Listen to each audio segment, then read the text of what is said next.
اور یہ سبحان اللہ والحمدللہ حدیث میں ہے کہ تسبیح الملائک، فرشتے اکثر یہی پڑھتے ہیں۔ اللہ تعالیٰ نے انگنت ملائک پیدا کیے ہیں، وَمَا يَعْلَمُ جُنُودَ رَبِّكَ إِلَّا هُوَ، سوائے خدا کے کوئی ان کی تعداد نہیں جانتا۔ احادیث سے پتہ چلتا ہے کہ ایک مادہ جب خاتون کے رحم میں ڈلتا ہے اور اس سے بچہ یا بچی بننے لگتی ہے، اس وقت سے لے کر قبر تک اتارنے تک ایک انسان کے ساتھ مختلف اوقات میں 4000 فرشتے ہوتے ہیں، 4000 فرشتے۔ وَتَزْعَمُ أَنَّكَ جِرْمٌ صَغِيرٌ وَفِيكَ أَنْتَ وَالْعَالَمُ الْأَكْبَرُ، آپ سمجھتے ہیں کہ آپ بس ایک چھوٹی سی چیز ہے، آپ نے تو پورا عالم اللہ تعالیٰ نے سمو دیا ہے۔ وَتَزْعُمُ أَنَّكَ جِرْمٌ صَغِيرٌ وَفِيكَ أَنْتَ وَالْعَالَمُ الْأَكْبَرُ۔ رحم میں جب مادہ ڈلتا ہے تو فرشتہ پوچھتا ہے کہ اس سے ایخلق، بنے گا؟ تو اللہ فرماتا ہے ہاں بنے گا۔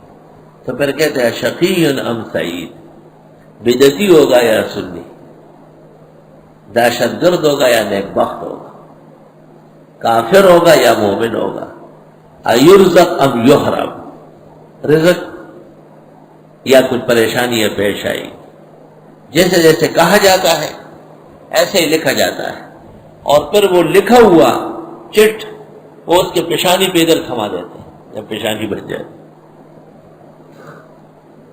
اور پھر بعد میں جب ملائک آ کے اس کو دیکھتے ہیں تو وہ پڑھ لیتے ہیں کہ اس کے لیے یہ حکم پہلے سے درج ہوا ہے۔ 5 احکام رحم مادر میں ملائک بحکم الہی درج کر لیتے ہیں۔ اس وقت سے لے کر ایک انسان کے قبر میں اترنے تک مختلف اوقات میں 4000 فرشتے مقرر،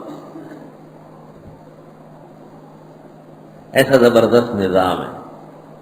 ایک روایت میں ہے کہ بارش کے ایک قطرے کے ساتھ ایک فرشتہ اترتا ہے، زمین پہ رکھ کے واپس جاتا ہے، اور جس ملک کو بارش سے ختم کرنا ہو فرشتوں کو کہتے کہ ہٹ جاؤ تم، بس پھر وہ بارش ہوتی ہے اور وہ علاقہ ڈوب جاتا ہے۔ رحمت کی بارش اسی کو کہتے ہیں کہ ایک ایک قطرے کے ساتھ ملک اترتا ہے، فرشتہ اترتا ہے، وہ رکھ کے جاتا ہے۔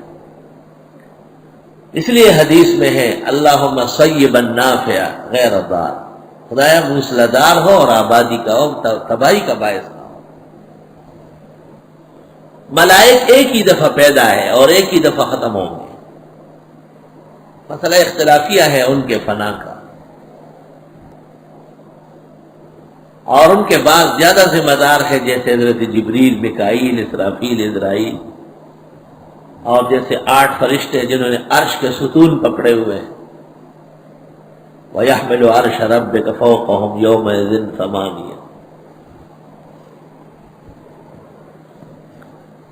بیت اللہ شریف کے بالکل سیدھ میں آسمان کے اندر ایک کعبہ ہے ملائک کا، اس کو بیت المعمور کہتے ہیں، والبیت المعمور، سورہ طور میں اس کا ذکر ہے، اور وہاں ہر وقت 70,000 فرشتے مصروف طواف ہوتے ہیں، ہر وقت۔ اور ایک دفعہ جب 70,000 فرشتوں کا طواف مکمل ہو گیا، دوبارہ قیامت تک ان کو موقع نہیں ملے گا۔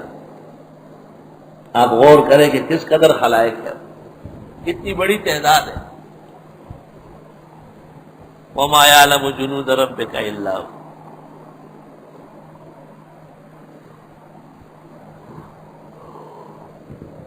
جب سے آسمان و زمین پیدا کیے گئے اس وقت سے لے کر اور جب تک آسمان و زمین کا نظام قائم ہے وہ عمل جاری ہے۔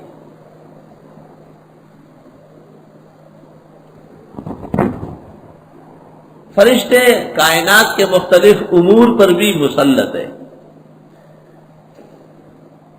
جیسے میکائیل کو ہوا، فضا، باد و باران، لوگوں کے احوال، ارزاق کا نظام سپرد ہے۔ جبریل کو انبیاء کے پاس آمد، وحی کا نزول اور خیر اور شر کے فیصلے زمین تک پہنچانے ہیں۔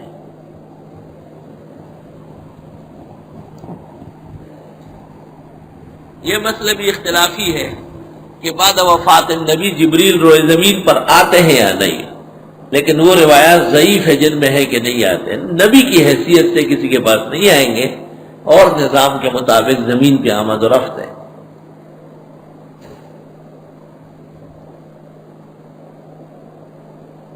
مرزا غلام احمد نے پہلے لکھا تھا ازالہ اوہام صفحہ 44 پر کہ جبریل کا آنا بعد وفات النبی منقطع ہو گیا۔ پھر جب خود نبی بن بیٹھا تو لوگوں نے کہا، علماء نے کہا آپ تو کہتے نہیں آ سکتا، کہا وہ تمہاری بات تھی جو میں نے کہی، اب مجھے خدا نے مجبور کر لیا، جبریل کو بھی اجازت دے دی کہ جاؤ۔ درو بورا حافظ نباش، ہاں وحی کی حیثیت سے جس طرح نبوت محمد الرسول اللہ صلی اللہ علیہ وسلم پر مکمل مختم کر دی گئی، اور نبوت پر محمد باندے تمام شو نشت فصل محمد انبیاء، رحمان بابا وی دیوان سکا زبردست فصاحت سر شیخ، اور نبوت پر محمد باندے تمام شو اور نشت فصل محمد انبیاء، ہر طرح کی نبوت حضرت صلی اللہ علیہ وسلم پر ختم کر دی گئی۔ آپ کے بعد قیامت تک کوئی نیا نبی مبعوث نہیں ہوگا۔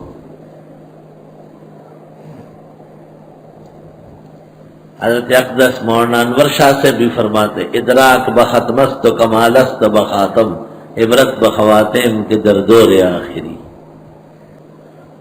اور وہ جو مشہور ایک ام المومنین کہا کرتی تھی کہ قولوا خاتم الانبیاء ولا تقولوا لا نبی بعدا، وہ حیات عیسیٰ کے ضمن میں ہے کہ حضرت کے بعد عیسیٰ علیہ السلام گزشتہ شرائع کے ساتھ وفادار امتی کی حیثیت سے تشریف لانے والے۔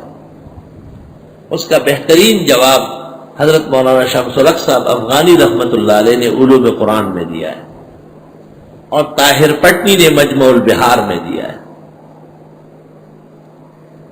بہرحال ملائک اللہ تعالیٰ کے نظام کے حصوں پر بحکم الہی مقرر ہے۔ فالمدبرات امرا، کچھ کاموں کا انتظام ان سے کرایا جاتا ہے۔